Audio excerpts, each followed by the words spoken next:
Hello and welcome back to our second wider curriculum history lesson this week. And we're going to take an idea that we had from what the archaeologists found and we discussed in our last lesson. And we are going to use those ideas to design our own Anglo-Saxon brooch.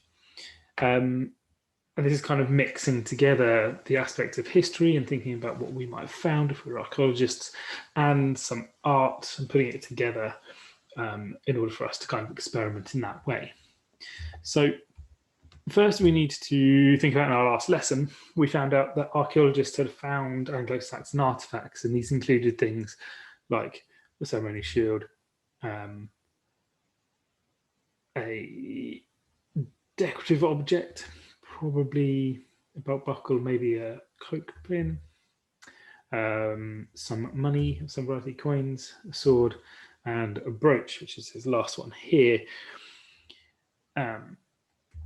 So brooches like this one would have been worn by anyone, and they signified or they showed wealth or showed stature amongst your tribe.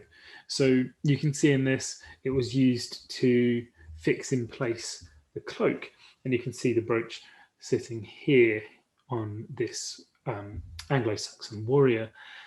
And all of the designs, or a lot of the designs, were individual and independent upon the person, might have been commissioned or made within their family themselves, or bought for a particular purpose.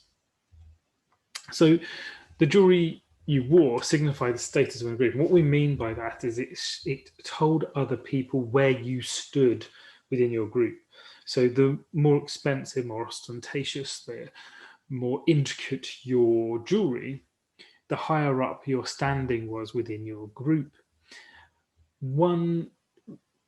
Because this is one easy way of showing it, because it signified your wealth or how well people thought of you. They were sometimes given as presents to people that had done a certain group a good deed or that sort of thing, won a particular battle for a king. And this would have been then status. People would have known that you had taken part in that, and you were showing it by wearing your jewelry. It was often very ornate and filled with precious metals and stones, and they would have used this in order to show that you to show off. So the more intricate it became, the more developed, detailed it was, the better the workmanship that went into it, so the higher status that you had from that particular piece of jewelry. So we can see here some designs, very intricate to the detail, and obviously use of different colors to show pattern. Again, here, very intricate. Obviously, you can see that these might be slightly older pieces, so they're missing small parts or bits that have been missing or flecked out. But you can see the detailed pattern work that went into it, very highly detailed. Slightly simpler, but maybe these are all semi-precious stones and therefore expensive because of that. Different piece, this was pressed gold, so the metal itself was precious. But the design was less ornate than some others. Somewhere in between, and then this detailed piece here, probably in some sort of silver or something like that.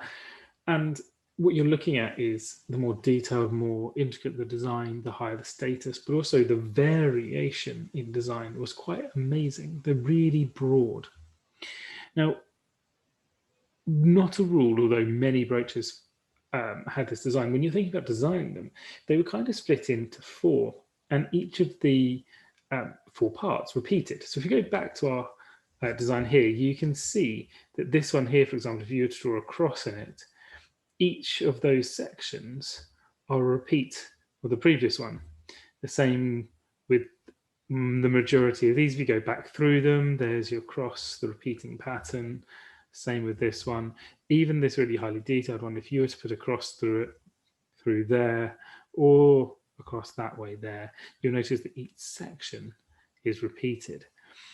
And this made them slightly easier to make, but also showed a lot of intricacy in the design. So you'd have whatever a pattern appeared in one section was then repeated in each section afterwards. Now we can use this to help us if we're going to design our own brooch.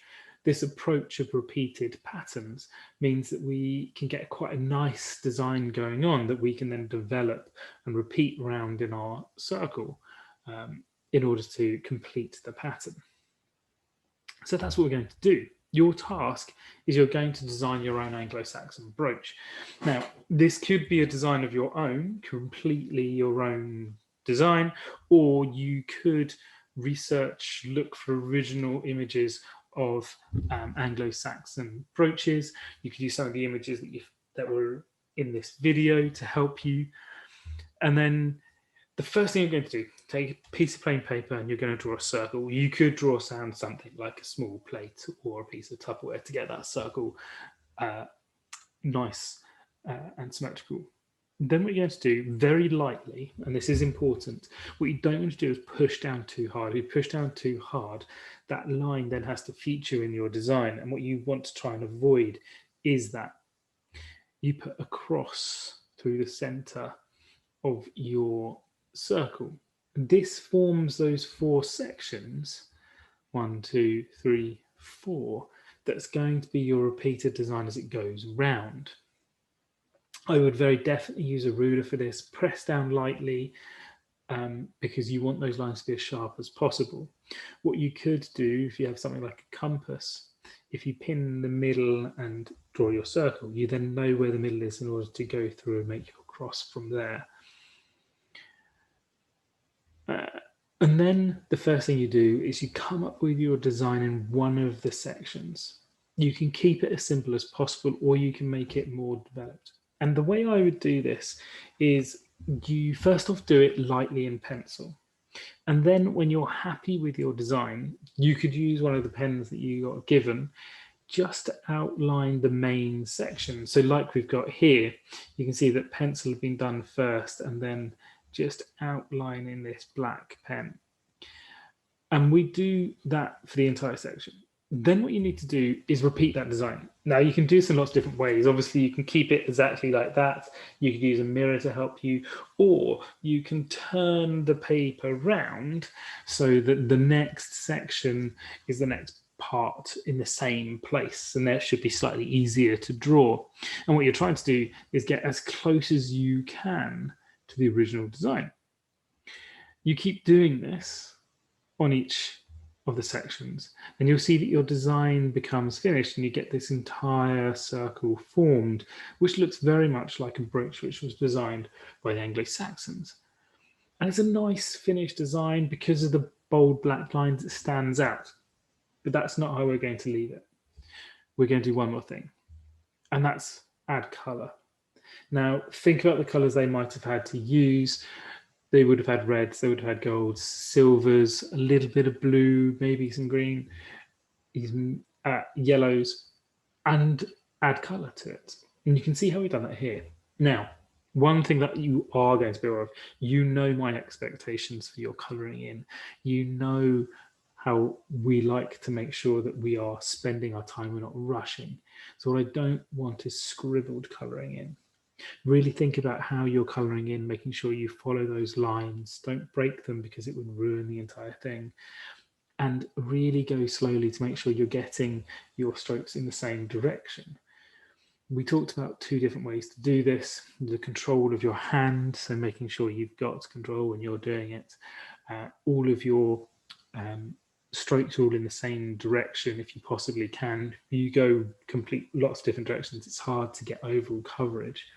The other thing you want to do is make sure that if you're going to colour in a section one colour, you want the entire thing to be that colour. What you don't want to be able to see is the colour beneath it, the white showing through your colouring. So take your time, get a really nice coverage. I'm really looking forward to seeing some of your designs created and put onto tapestry. There is one thing other than this.